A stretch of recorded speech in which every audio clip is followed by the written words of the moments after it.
Hi hello నమస్తే. నేను journalist Sai. దాదాపు 3 వారాల యూరప్ పర్యటన తర్వాత జగన్మోహన్ రెడ్డి గారు అనంతపురం టూర్ వెళ్ళారు. ఆంధ్రప్రదేశ్ రాగానే అనంతపూర్ పర్యటన చేసిన తర్వాత ఈరోజు పార్టీలోని కీలక సభ్యులతో ఒక సమీక్ష సమావేశం నిర్వహించబోతున్నారు. అంటే దాదాపుగా కూటమి ప్రభుత్వం ఏర్పడి 2 సంవత్సరాలు పూర్తవుతుంది. ఈ 2 సంవత్సరాలు కొంత హనీమూన్ పీరియడ్‌లా గడిచినప్పటికీ ఇప్పటి నుంచి అయితే కూటమి అరాచకాలని టార్గెట్ చేయాలి. మొత్తం ఎండగట్టే విధంగా ఒక భారీ యాక్షన్ ప్లాన్ రూపొందించబోతున్నట్టుగా అత్యంత విశ్వసనీయ వర్గాల సమాచారం మనకి. ఎందుకంటే ఇప్పుడు పర్టిక్యులర్‌గా చూసుకుంటే గత 2 ఏళ్ల నుంచి చూసుకుంటే అనేక రకాల అంశాల్లో కూటమి ప్రభుత్వం ఫెయిల్ అవుతూ వస్తుంది. పర్టిక్యులర్‌గా ఇప్పటికిప్పుడు తీసుకుంటే ప్రధానంగా వైసీపీ టార్గెట్ చేస్తుంది రైతు సమస్యల గురించి. ఎందుకంటే అసలు ఆంధ్ర రాష్ట్రంలో ఒక్క పంట, ఏ పంటన్నా తీసుకోండి మీ ఇష్టం, ఒక్క పంటకు కూడా గిట్టుబాటు ధర లేక రైతులు అల్లాడిపోతున్న పరిస్థితి కనిపిస్తుంది. ఆ అంశం గురించి పర్టిక్యులర్‌గా రైతుల అంశం గురించి భారీ స్థాయిలో పోరాటం చేయడానికి సిద్ధమవుతున్నట్టుగా తెలుస్తుంది వైసీపీ శ్రేణులకి. ఆ విధంగా రైతుల సమస్యలపై రాష్ట్ర స్థాయిలో అంటే గ్రామ స్థాయిలో, జిల్లా స్థాయిలో, మండల స్థాయిలో, వార్డు స్థాయిలో భారీ స్థాయి పోరాటాలకి పిలుపు ఇవ్వబోతున్నట్టుగా తెలుస్తుంది. దాంతో పాటుగా ఆక్వా సీడ్ రైతుల కోసం అయితే భారీ స్థాయి యాక్షన్ ప్లాన్ సిద్ధం చేసినట్టు తెలుస్తుంది. ఎందుకంటే ఆక్వా రైతులు నట్టెట మునిగిపోతున్నారు. చాలా కష్టాలు ఉన్నాయి ఆక్వా రైతులు. దాని తర్వాత ఈ తిరుమల నిన్న ఉన్న బయటకు వస్తున్న తిరుమల శ్రీవాణి టికెట్ల స్కామ్ ఒకటి బయటపడింది కదా. ఆ టికెట్ బ్లాక్‌లో అమ్ముతున్నారు. ఇలా రకరకాల అంశాల గురించి వరుసగా తిరుమలపై జరుగుతున్న ఈ అన్యాయాలు, తిరుమలపై జరుగుతున్న అక్రమాలన్నింటిపై కూడా ఒక పర్ఫెక్ట్ ప్లాన్ రూపొందించే విధంగా కార్యకర్తలకి, నాయకులకి దిశానిర్దేశం చేయబోతున్నారు జగన్మోహన్ రెడ్డి గారు. దీంతో పాటుగా అత్యంత కీలకమైన అంశం ఏంటంటే అధికారంలోకి వచ్చిన తర్వాత, కూటమి అధికారంలోకి వచ్చిన తర్వాత రెడ్ బుక్ రాజ్యాంగం నడుస్తూ ఉంది.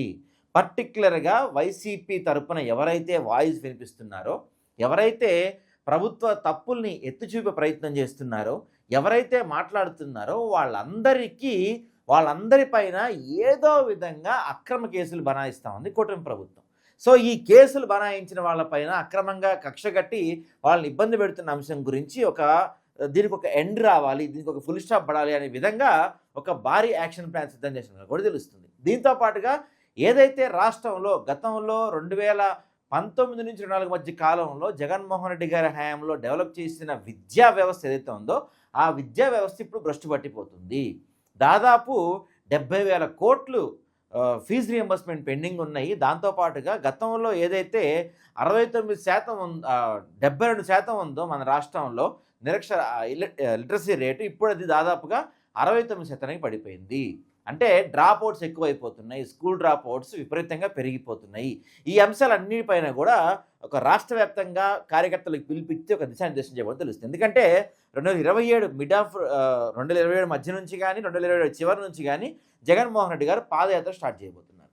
భారీ స్థాయిలో గతం కన్నా భిన్నంగా మరింత ప్రజలకు దగ్గరయ్యేగా, మరింత ప్రజలకు చేరువయ్యే స్థాయిలో ఒక భారీ స్థాయిలో పాదయాత్ర ప్లాన్ చేయబోతున్నారు. కాబట్టి ఈ సంవత్సరం కాలంలో ప్రభుత్వ ఫెయిల్ అవుతూ వస్తున్న అంశాలు, కూటమి ప్రభుత్వం చెప్పిన సూపర్ 6 హామీలు అయితేనేమి, లేకపోతే గత ప్రభుత్వంలో ఇస్తూ నిలిపివేసిన సంక్షేమ పథకాలు అయితేనేమి, పేర్లు మార్చి గోల్మాల్ చేసిన పథకాలు అయితేనేమి, అన్నిటిపైన కూడా ఒక సమగ్ర యాక్షన్ ప్లాన్ రూపొందించాలి. దాదాపు 3 వారాల తర్వాత ఈరోజు సమావేశం కాబోతున్నారు. ఈ సమావేశంలో ఈ అంశాలన్నీ కూడా తెరపైకి తీసుకొచ్చి ఇక 2 సంవత్సరాలు అయిపోయింది. ఈ సంవత్సరం పాటు పూర్తి స్థాయిలో కార్యకర్తలని, నాయకులను అందరినీ యాక్టివేట్ చేసి ఫుల్ ఫ్లెడ్జ్డ్‌గా ప్రభుత్వ వ్యతిరేక విధానాలు, ప్రభుత్వం చేస్తున్న ఏదైతే ప్రభుత్వం హామీలు ఫెయిల్ అయ్యారో వాటిపైన, రైతులపైన, విద్యార్థులపైన, వీళ్ళందరిపైన జరుగుతున్న అన్యాయాలు, దాంతో వైసీపీ కార్యకర్తలపైన పెడుతున్న కేసులు, వీటన్నిటిపైన గ్రౌండ్ లెవెల్లో భారీ స్థాయిలో పోరాటాలు ప్లాన్ చేసినట్టు తెలుస్తుంది. ఎందుకంటే నెక్స్ట్ ఇయర్ మళ్ళీ ఇక పాదయాత్ర అయిపోయినప్పుడు ఇది సాధ్యం కాదు కాబట్టి ఈలోపే